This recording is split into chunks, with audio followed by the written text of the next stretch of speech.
ભુજ શહેરમાં લાંબા સમયથી બંધ પડેલી સિટી બસ સેવાને જનહિતમાં તાત્કાલિક ધોરણે પુનઃ શરૂ કરાવવામાં આવે તેવી પ્રબળ માંગ જાણીતા સામાજિક અગ્રણી અંકિતાબેન ગોર દ્વારા ઉઠાવવામાં આવી છે. હાલમાં સર્જાયેલી પેટ્રોલ અને ડીઝલની કટોકટી તેમજ મોંઘવારીના કપરા સમયમાં સામાન્ય જનતાનો અવાજ બની તેમણે તંત્ર સમક્ષ રજૂઆત કરી હતી. તેમણે જણાવ્યું કે સામાન્ય નાગરિકો, નોકરિયાતો, શ્રમિકો અને ખાસ કરીને વિદ્યાર્થીઓ માટે અવરજવર કરવી અત્યંત ખર્ચાળ અને મુશ્કેલ બની રહી છે. મહિલા અને વિદ્યાર્થીઓની સુરક્ષા અને સુવિધાનો પ્રશ્ન શહેરમાં સિટી બસ ન હોવાના કારણે લોકોને પ્રાઇવેટ વાહન અથવા મોંઘા ભાડા ચૂકવીને મુસાફરી કરવી પડે છે. જો સિટી બસ સેવા ચાલુ કરવામાં આવે તો સામાન્ય અને ગરીબ પરિવારોને આર્થિક મોરચે રાહત મળશે. હાલની પેટ્રોલ ડીઝલની અછત વચ્ચે જનતા પીસાઈ રહી છે. તંત્ર દ્વારા વહેલી તકે યોગ્ય રૂટ નક્કી કરી ભુજ શહેર મધ્યે સિટી બસના પૈડા દોડતા કરવામાં આવે જેથી સ્થાનિક લોકોને હાલાકીમાંથી મુક્તિ મળે. જનમિત્ર ન્યૂઝ ભુજ સતત આપની સાથે.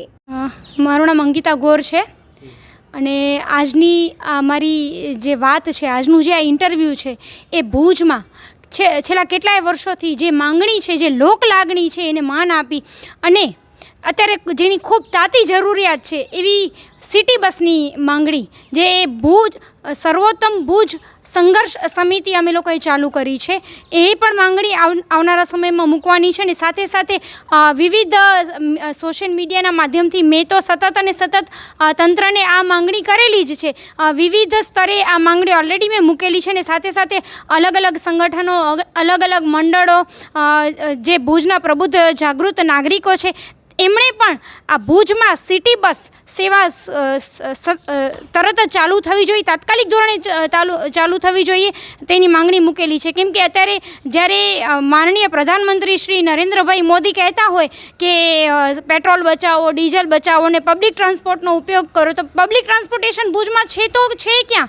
કયું પબ્લિક ટ્રાન્સપોર્ટ આપણે ભુજની પ્રજા, ભુજવાસીઓ ઉપયોગ કરશું? જ્યારે ભુજ આટલો સરસ વિકસી ગયો છે, આટલો સરસ વિસ્તરી રહ્યો છે અને ભુજના આ બાજુ માધાપરથી કરીને પેલી બાજુ મિર્જાપર સુધી ક્યાંય પણ અવન જવન માટે કોઈ પણ પબ્લિક ટ્રાન્સપોર્ટ અવેલેબલ જ નથી. ત્યારે ભુજ નગરપાલિકા અને તંત્ર પાસે અહીંયાથી હું આ માંગણી મૂકીશ, ભુજવાસીઓ, ભુજની દીકરી તરીકે, કે તાત્કાલિક ધોરણે ભુજને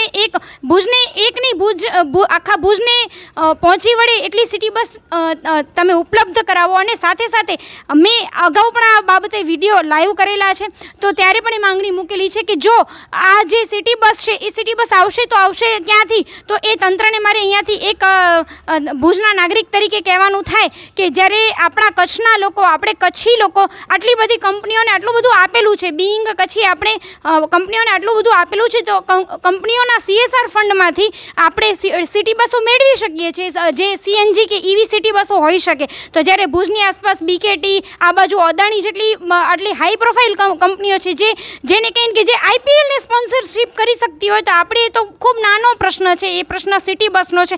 અને એ માત્ર મારા એકલા માટેનો નથી, એ પ્રશ્ન સમગ્ર ભુજવાસીઓ માટેનું છે. અને જે અત્યારે જ્યારે પેટ્રોલ અને ડીઝલના ભાવ આટલા હાઈ વધી ગયા છે, ત્યારે એ આશીર્વાદ સમાન થાય ભુજવાસીઓ માટે, એવી હું અહીંયાથી તંત્રને અને તંત્રની સાથે સાથે માનનીય ધારાસભ્યશ્રી, માન્ય સાંસદ સભ્યશ્રી અને નવી જે સત્તા પક્ષની બોડી, ચૂંટાયેલી બોડી છે, જે હવે સત્તા ઉપર આવશે એકચ્યુઅલી, એમને અને માન્ય આપણા ચીફ ઓફિસર શ્રીને પણ અહીંયાથી વિનંતી કરીશ, અપીલ કરીશ કે તાત્કાલિક ધોરણે આ બાબતે વિચાર કરવામાં આવે, ને માત્ર વિચાર કરવામાં ના આવે, અમલમાં પણ મૂકવામાં આવે.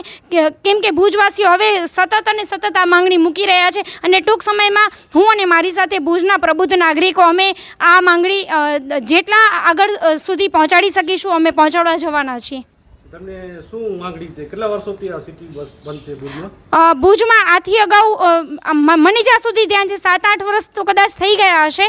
7-8 વર્ષ પહેલાં એક સિટી બસ ચાલુ કરવામાં આવી હતી અને એ એવું કહેવામાં આવતું હતું કે સિટી બસ ફરચામાં જઈ રહી છે, માટે અમે બંધ કરી છે. કોઈ ખાનગી જે ટ્રાવેલ કંપની છે એમને આપેલું હતું, પરંતુ ત્યારે આપણે કહીએ કોઈ કારણોસર ફરચામાં જઈ રહી હોઈ શકે, પરંતુ અત્યારની જે તાતી જરૂરિયાત છે, અત્યારે ફરચામાં નહીં જાય. અને જો ફરચામાં જાય પણ ખરા, તો હું એમ કહું છું કે એવા કેટલા બધા એકમો છે કે જો ઓલરેડી પ્રજા વાપરે છે અને નથી એને પહોંચી વળાતું, તો એનો મતલબ એવું નથી કે એ એકમો આપણે બંધ કરી નાખીએ છીએ. તો હું એમ કહીશ કે જો તમે જો એનું આયોજન જો ભુજ નગરપાલિકા ખુદ કરે, સરકાર ખુદ એની જવાબદારી લે, તો એ પણ કરી શકે એમ છે. જીએસઆરટીસીને જો નગરપાલિકા એ તંત્ર સિટી બસનું ન લઈ શકતી હોય તો જીએસઆરટીસીને આપી શકે છે. જ્યારે આપણે સમગ્ર ભારતમાં જોતા હોઈએ કે આટલો દેશનો સરસ વિકાસ થઈ રહ્યો છે, તો આપણા ભુજનો વિકાસ ક્યારે થશે? અને હું તો ભુજના એ જેનઝી જનરેશનને અહીંયાથી કહેવા માંગીશ કે જે જનરેશન નેપાળમાં સત્તા બદલી શકતી હોય, અને આપણે બધા અહીંયા સત્તા બદલવાની વાત નથી કરવાની, આપણે તો બહુ નાની વાત કરવાની છે. વાત કરવાની છે એક સિટી બસ સેવા ચાલુ કરવા માટે, અને એ માત્ર ને માત્ર મારા માટે નહીં, મહિલાઓ માટે, વિદ્યાર્થીઓ માટે, વડીલો માટે, અને હવે તો યુવાઓ માટે પણ ખૂબ જરૂરી છે. જ્યારે પબ્લિક ટ્રાન્સપોર્ટ ચાલુ થશે તો પ્રદૂષણ ઓછો થશે. પબ્લિક ટ્રાન્સપોર્ટેશનનો આપણે ઉપયોગ કરશું તો આપણી જે મોંઘવારી છે એમાં પણ આપણને રાહત મળશે. પબ્લિક ટ્રાન્સપોર્ટેશન એટલે કે સિટી બસ ચાલુ થશે તો મોંઘા ડીઝલ, પેટ્રોલના ભાડામાંથી આપણને રાહત મળી શકશે કે જો આપણે પબ્લિક ટ્રાન્સપોર્ટથી જઈએ છીએ. જ્યારે એક વ્યક્તિ એક કાર લઈને જાય છે ત્યારે એ આખી કારમાં એકલો બેઠો હોય છે, એ કેટલું પ્રદૂષણ ફેલાવે છે. એના બદલે જો એ જ વ્યક્તિ સિટી બસનો ઉપયોગ કરે તો એક સિટી બસમાં કેટલા બધા લોકો આવી શકે. તો આ પ્રદૂષણ મુક્ત ભુજ તરફનો પણ એક રસ્તો આપણે વિચારી શકીએ આ બાબતે. તો સિટી બસ શા માટે જરૂરી છે? બસ આ જ કારણોથી ભુજ અને ભુજવાસીઓ ઈચ્છે છે કે ભુજને સિટી બસ જલ્દીથી જલ્દી ઉપલબ્ધ કરાવવામાં આવે.